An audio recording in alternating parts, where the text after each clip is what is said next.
সোমবার রাজ্যের পঞ্চম দফার ভোট গ্রহণ। ঠিক তার আগের দিন রবিবার বাংলায় মেরুকরণের নতুন বিতর্ক অন্য মাত্রা পেল প্রধানমন্ত্রী নরেন্দ্র মোদীর বক্তৃতায়। এই বিতর্কের সূত্রপাত অবশ্য শনিবার। মুখ্যমন্ত্রী মমতা বন্দ্যোপাধ্যায় ধর্মীয় সংগঠন রামকৃষ্ণ মিশন, ভারত সেবাশ্রম সংঘ এবং ইসকন প্রসঙ্গ নিয়ে আসেন তার নির্বাচনী বক্তৃতায়। সেখানে আক্রমণের সুরও ছিল। এরপরেই রাজ্য বিজেপির পক্ষের সমালোচনা ও পাল্টা আক্রমণ শুরু হয়। রবিবার একই বিষয় নিয়ে আরও কড়া মন্তব্য করেন মোদি। হিন্দু সন্ন্যাসীদের অপমান করার সাহস তৃণমূল নেত্রীর কথা থেকে পেলেন, এমন প্রশ্ন তুলে পুরুলিয়া সভা থেকে আক্রমণ জানান মোদি। তিনি সরাসরি মমতার মন্তব্যের জবাবে ভোটের মাধ্যমে দিতে বলেন। পুরুলিয়ায় মোদি বলেন, বাংলার সেবা সংস্কৃতির প্রতি যারা কোনো শ্রদ্ধা রাখে না তাদের আপনাদের ভোট শক্তি দিয়ে এমন সাজা দিতে হবে যাতে ওরা কখনো আমাদের সন্ত মহন্ত মহাপুরুষদের অপমান না করতে পারে। পুরুলিয়ার পরে বিষ্ণুপুরে সভা করেন মোদি। সেখানেও বিষয়ে আরও কড়া মন্তব্য করেন মোদি। তিনি বলেন, আমি সরাসরি বলছি, মুসলিম কট্টরবাদীদের খুশি করতেই তৃণমূল হিন্দু সন্ন্যাসীদের আক্রমণ করেছে, খারাপ খারাপ কথা বলেছে। শনিবার আরামবাগ লোকসভা কেন্দ্রের গোঘাটে সভা ছিল মমতার। সেই মঞ্চে সিপিএম জমানায় গোঘাটা সন্ত্রাসের প্রসঙ্গে উত্থাপন করেন তৃণমূল নেত্রী।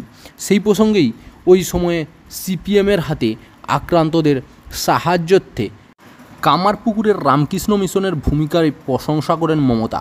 একই সঙ্গে এখনকার সন্তদের একাংশের ভূমিকা নিয়ে সমালোচনা করেন তিনি। মমতা বলেন, সব সাধু সমান হয় না, সব স্বজন সমান হয় না। আমাদের মধ্যেও কি আমরা সবাই সমান? এই যে বহরমপুরের একজন মহারাজ আছেন, আমি শুনেছি অনেক দিন ধরে কার্তিক মহারাজ ভারত সেবাশ্রম সংঘকে আমি খুব শ্রদ্ধা করতাম। আমার শ্রদ্ধাজ্ঞের তালিকায় তারা দীর্ঘদিন ধরে আছে। কিন্তু যে লোকটা বলে তৃণমূল কংগ্রেসের এজেন্ট বসতে দেব না, সেই লোকটাকে আমি সাধু বলে মনে করি না। তার কারণ সে ডাইরেক্টর পলিটিক্স করে দেশটার সর্বনাশ করছে। প্রসঙ্গত, কার্তিক মহারাজ ওরফে স্বামী প্রদীপ্তনন্দ মহারাজ ভারত সেবাশ্রম সংঘের ট্রাস্টি সদস্য। মুর্শিদাবাদের বেলডাঙ্গায় সংঘের যে শাখা রয়েছে সেটিকে কেন্দ্র করে তিনি বিভিন্ন সেবামূলক কাজ করেন। কলকাতা ব্রিগেডে গীতাপাঠের অনুষ্ঠানের অন্যতম আয়োজকও ছিলেন তিনি। মমতার মন্তব্যের পর কার্তিক মহারাজ বলেন, যেটা বলা হয়েছে সেটা অপমানজনক। আমি খুব তাড়াতাড়ি মানহানির মামলা করব। শনিবার মমতা শুধু রামকৃষ্ণ মিশন বা ভারত সেবাশ্রম সংঘকেই আক্রমণ করেননি। তার মুখে কৃষ্ণ অনুগামীদের আন্তর্জাতিক সংস্থা ইসকনের কথাও আসে। কোন কোন প্রতিষ্ঠানের কারা রাজনৈতিকভাবে পক্ষপাতিত্ব করেছেন তাদের তিনি চিহ্নিত করেছেন বলে দাবি করেন মমতা। তিনি বলেন, আমি আইডেন্টিফাই করেছি কে কে করেছেন। আসানসোলে একটা রামকৃষ্ণ মিশন রয়েছে। আমি রামকৃষ্ণ মিশনকে কি হেল্প করিনি? সিপিএম যখন খাবার বন্ধ করে দিয়েছিল আপনাদের অস্তিত্ব নিয়ে, স্বাধিকার নিয়ে, তখন কিন্তু আমি পুরো সমর্থন দিয়েছিলাম। মা বোনেররা আসতো, তারা তরকারি কেটে দিত, সিপিএম কিন্তু আপনাদের কাজ করতে দিত না। এর পাশাপাশি মমতা বলেন, ইসকন 7,000 একরের জমি দিয়েছি। ইসকনের একটি মিশন আর মন্দির আছে। দিল্লি থেকে নির্দেশ এসেছে বিজেপিকে ভোট দেওয়ার জন্য বলো। দিল্লির আজ্ঞাবহ হিসেবে মহারাজদের একাংশ কাজ করছেন বলে অভিযোগ করছেন মমতা। তৃণমূলের সর্বময় নেত্রী বলেন, দিল্লি থেকে নির্দেশ আসে বলে বিজেপিকে ভোট দেওয়ার জন্য বলো। কেন করবে সাধুসন্তরা এই কাজ? রামকৃষ্ণ মিশনকে সবাই সম্মান করে। ওদের কাছে একটা হোয়াটসঅ্যাপ গ্রুপও রয়েছে। ওদের যারা মেম্বার হয়, দীক্ষা নেয়, তারাও আছে। তাদের আমি ভালোবাসতে পারি, আমি দীক্ষা নিতে পারি, কিন্তু রামকৃষ্ণ মিশন ভোট দেয় না কোনো দিনও, এটা আমি জানি। তাহলে আমি অন্যকে কেন ভোট দিতে বলবো?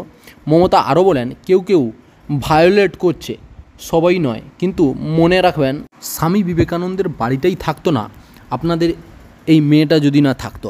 মমতার এই বক্তব্যের পরেই বিরোধী দলনেতা শুভেন্দু অধিকারী বলেন, ইমামেরা আবেদন করতে পারেন, আর কার্তিক মহারাজ প্রতিবাদ করলে অসুবিধা।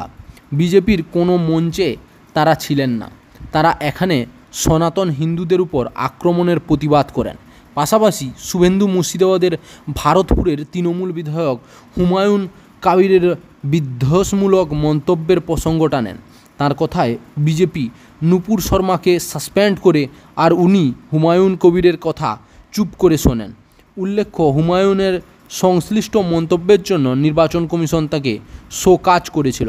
রবিবার সকাল থেকেই বিজেপির নেতারা টুইটে মমতার শনিবারের বক্তব্যের বিরোধিতায় সরব হন।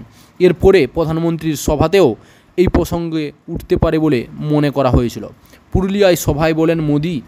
বক্তৃতার শেষ অংশে এই প্রসঙ্গ শুরুই করেন একটি গম্ভীর বিষয় বলে। স্বামী বিবেকানন্দ শিকাগো ধর্মসভায় গিয়ে অনেকের সমালোচনায় মুখে পড়েছিলেন, জানিয়ে ঢোকেন মমতার বক্তব্যের বিষয়ে। তিনি বলেন, তৃণমূল সরকার এবার সব মাত্রা পার করে গিয়েছে।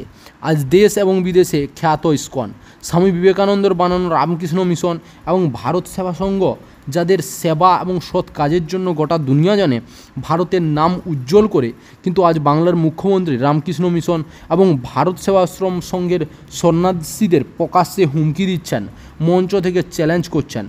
মোদি যে মমতার মন্তব্যের পাল্টা বলে নির্বাচনী রাজনীতিতেও সুবিধা পেতে চান তা বুঝিয়ে দেন তার বক্তৃতায়। তিনি সংগঠন সম্পর্কে তিনি বলেন, গোটা দুনিয়া এই সংস্থাগুলির সঙ্গে যুক্ত লাখ লাখ অনুরাগী রয়েছেন। এই সব সংগঠনের একমাত্র লক্ষ্য মানুষের সেবা করা।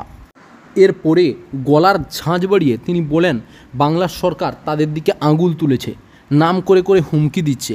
এতটা হিম্মত শুধু নিজেদের ভোট ব্যাংককে খুশি রাখার জন্য, নিজেদের স্বার্থে তৃণমূল এত নিচু স্তরে নেমে গিয়েছে, বাংলার মানুষের কথা মাথায় নেই, লাখ লাখ মানুষের আবেগের কথা মাথায় নেই। এরপর মোদি 3 প্রতিষ্ঠানের প্রবক্তাদের নাম উল্লেখ করে বলেন, ভক্তিবেদান্ত স্বামী প্রভুপাদ, স্বামী বিবেকানন্দ এবং স্বামী প্রণবানন্দের মতো আধ্যাত্মিক গুরুদের অপমান এই দেশে কখনোই সহ্য করবে না, এই দেশ কখনোই সহ্য করবে না। এমন সরকার যে বাংলার সেবা সংস্কৃতির প্রতি কোনো শ্রদ্ধা রাখে না, তাদের আপনাদের ভোট শক্তি দিয়ে এমন সাজা দিতে হবে যাতে ওরা কখনো আমাদের সন্ত মহন্ত মহাপুরুষদের অপমান না করতে পারে। চাকরির খবর থেকে শুরু করে নিয়োগের খবর থেকে শুরু করে ঝড় ঝঞ্ঝা, দেশ বিদেশ, রাজ্য, জেলা এবং আপনার শহরের খবর একটা চ্যানেল আমাদের newsbangla.com-এ সবার আগে আপনারা পেয়ে যাবেন। তাই চ্যানেলটাকে অতি অবশ্যই সাবস্ক্রাইব করে পাশ থেকে বেল আইকনটা ক্লিক করে অল নোটিফিকেশন অন করে রাখুন। জয় হিন্দ, জয় ভারত।